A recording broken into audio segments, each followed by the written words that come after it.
This is Democracy Now! I'm Amy Goodman. In Oklahoma, Republican Governor Kevin Stitt has ordered the execution of James Coddington to go forward today, despite a vote by the state's Pardon and Parole Board to grant him clemency.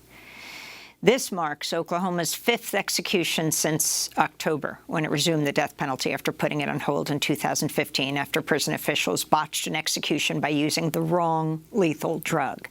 Coddington's the first of 25 Oklahoma men scheduled to die over the next 2 years. Many suffer severe mental illness, had trials marked by racial bias and prosecutorial misconduct. After Coddington, the state had planned to execute Richard Glossop, but the governor delayed his death until December so an appellate court can consider new evidence that supports his longtime claim of innocence. So Oklahoma next plans to kill Benjamin Cole, diagnosed with schizophrenia and catatonia. In a minute, we'll go to Oklahoma City. But first, we turn to one of the world's most well-known anti-death penalty activists, Sister Helen Prejean, author of Dead Man Walking, an eyewitness account of the death penalty. She spoke to Democracy Now! Tuesday night about Oklahoma's scheduled execution spree. We have a terrible situation going on now. All the killings have been terrible by the state of human beings. But we have a man right now, James Coddington, who's in the torture chamber. It's all stone chamber in Oklahoma, where he was put 35 days ago to await his coming execution. He can hear right next door, as yesterday they did a mock execution. He could hear everything going on. He has bright lights on him 24 hours a day. He has 3 video cameras trained on him. His phone has been taken away from him, and he's been removed from companionship of all of his people on death row, awaiting his death. We in the United States have a Supreme Court, cannot read the words. They cannot interpret the words in the 8th Amendment about not punishing people with cruel punishment. They have not been able to recognize the torture that happens to conscious, imaginative human beings put in a tiny cell as big as a small bathroom, 20 years or more, to await their killing at the hands of the state. James Coddington awaits his death tomorrow at 10 o'clock in the morning. And he follows a whole number of people, 113 that Oklahoma has killed. Why is it that at this time, the Attorney General of the state felt that he could schedule 25 human beings to be killed over the next 2 years, roughly one a month? Why did he feel he could do that? What is behind his doing that? We have this way that the Supreme Court has set up the death penalty, that they give discretionary power, complete discretionary power to prosecutors to seek death or not. It's in the hands of a frail, individual, biased, politically driven human beings to decide if people die or not. I think the AG of Oklahoma is aping what former President Trump did with his Attorney General, William Barr, when he announced he was going to kill 13 people on federal death row before he left office. There had been 17 years, there had been no federal executions. How did those 13 human beings suddenly get word that they were going to be killed and within 6 months? And indeed they were. They were all killed. Why? Because the one in charge, the one with the power to prosecute, decided, well, for whatever reasons, political reasons, whatever reasons, that they were going to die. Greg, when the Supreme Court set up the death penalty, it had default lines in it from the beginning. It was bound to fail, that we would have these pockets of prosecution arbitrarily happening around the country, as has continued today. First, they put an impossible criteria, supposedly to set a guideline, to narrow it down for juries, not to give the death penalty for what they called ordinary murders. Who knows what that means? Only for the worst of the worst. And coupled it with this discretionary power of prosecutors. We see it happening in Oklahoma now. Our death penalty is broken. It always was from the beginning. It could never be fair. The courts are clogged. I know a woman on death row in California waited 19 years before the Supreme Court even reviewed her case. We have a million reasons why we have to stop this thing. I hold in my heart tonight James Coddington in that stone cell awaiting his death tomorrow.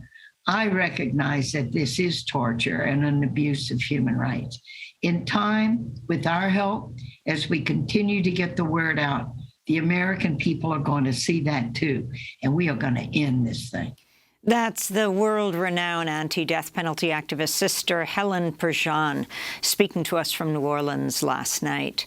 For more, we go to Oklahoma City, where protests are underway ahead of today's execution, scheduled 10 a.m. local time, the first of 25 executions set to take place nearly every month for the next 2 years. What's been described as a mass scheduling of executions. We're joined by Connie Johnson, retired Oklahoma State Senator, on the board of the Oklahoma Coalition to Abolish the Death Penalty. She herself lost a family member. Her brother was murdered in 1981. Welcome to Democracy Now!, Connie Johnson. Thanks so much for joining us. Talk about the planned execution today. Tell us who Coddington is. And I mean, you have the former director of the Oklahoma Department of Corrections, Justin Jones, clergy, Democrats, Republicans, all demanding that his execution be stopped. But Kevin Stitt, the governor, has denied his clemency. Tell us the story and why. Good morning, and thank you so much for having me. Yes, we are in that space where James Coddington clearly murdered someone. And however, during his time of incarceration, he has been a redeeming individual. He has, he's been a role model to so many. And based on that reality, he and his attorneys have requested mercy, basically. We have a pardon and parole board that is very uniquely composed in terms of the number of law enforcement field representatives there, and 3-2, a guy who would never normally vote for clemency, believe that James Coddington deserves mercy. So this is an issue of mercy, and Justin Jones, a friend of mine, was glad to hear him speak out as a warden, as a director of corrections who had to oversee executions in Oklahoma. Our history of botched executions, and certainly our history of wrongful convictions, like Sister Helen said, gives great pause for concern. So I myself, my family, family members of a murder victim, and the opportunity to have this person who killed my brother in 1981 at Langston University, Oklahoma's only HBCU, give a shout out. The guy was not even convicted, let alone given the death penalty, but there was an option given to me of the streets taking him down, and I couldn't say yes because it wouldn't bring my brother back. Fast forward 20 years, I went through a process with families of murdered children in Tulsa, Oklahoma, whereby I forgave the guy, Darren Smith of the Bahamas, who killed my brother. I hope to meet him again one day, but it gave my heart freedom. And I don't know about the rest of my family, but at that point, my life took off. I became a state senator. I introduced legislation to abolish the death penalty, just believing and knowing and understanding that it costs more to kill someone, that in Oklahoma it's racially, geographically, and economically discriminatory. We get it wrong here often. I helped exonerate 2 people from death row. And we also have, like she said, severe cases of prosecutorial misconduct. And then the botched executions. We had a moratorium for a while on executions, and then I think 3 people were executed. And in 2 cases, the cases of the 2 Black guys who were executed, the drugs, something went horribly wrong. And can you tell us who Richard Glossip is? He has faced one execution warrant after another. He continues to say that he is innocent. What about this case? A whole television series has been made about his case. Sure. I think to talk about all of the cases in Oklahoma, you have to talk about the elected officials, and like Sister Helen referenced, the political aspects behind these death penalty cases. We had a DA named Bob Macy, who was known as the hanging DA or whatever, but known for prosecuting people and getting convictions. We've had candidates for governor who oversaw 34 executions, and these were Democratic candidates for governor. So the political aspects of this is real, but for most of Oklahoma, it's a matter of lack of education. As an advocate, again, I was chair of the coalition to abolish the death penalty at the time Richard Glossip's case originally came to light. And the DA at that time, David Prater, like I said, was politically motivated. And so Mr. Glossip has been able to escape execution. It was interesting that the governor granted a temporary stay, interestingly, until after the election. But, and Oklahoma is a pro-death penalty state. We, in 2016, put it in the Constitution. I led the campaign to keep it out of the Constitution. And, we were predicted to lose by 75-25, but through a process of education, like I said, about the reasons that the death penalty doesn't work, we were able to make that margin 68-32. I think the recent Julius Jones case raised a lot of awareness, and the efforts of movie stars and local personalities like J.B. Williams really put that case on the forefront. And I believe we have even fewer people who support the death penalty now. I would be in support of floating a question one more time to take the death penalty out of the Constitution. But the political implications of cases like Richard Glossip, who did in fact he still claims his innocence, prosecutorial misconduct, withholding information, everything that could possibly lead to a wrongful conviction, I believe, applied in Mr. Glossip's case.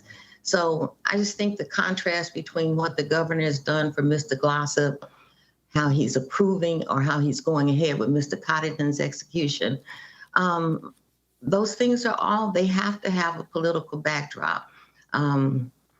Let's go to the Oklahoma death row prisoner James Coddington, set to be executed today. In his own words, here he's pleading to the Pardon and Parole Board earlier this month. I choose to try to help in any way I can to keep the younger guys that come in from making the mistakes that I made when I was first young in here. And like Ms. Hunt said, I had a lot of misconducts when I was in my teenage years here. I haven't. 25 years, I've had one. And there's a reason for it. I can't apologize enough for what I did. And for someone to say I don't care and that I had no remorse is the only thing that I have to say is not true. Because I've never forgot Al. He was one of my friends. And he tried his best to help me anytime I needed it. And for that, he lost his life.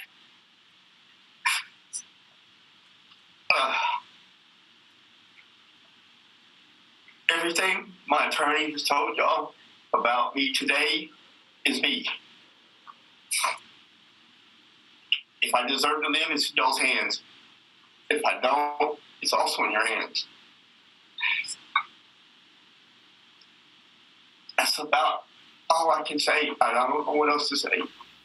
That was James Coddington's plea to the Oklahoma Pardon and Parole Board, which would later vote 3-2, recommending Coddington be granted clemency by Governor Kevin Stitt, which he denied this week.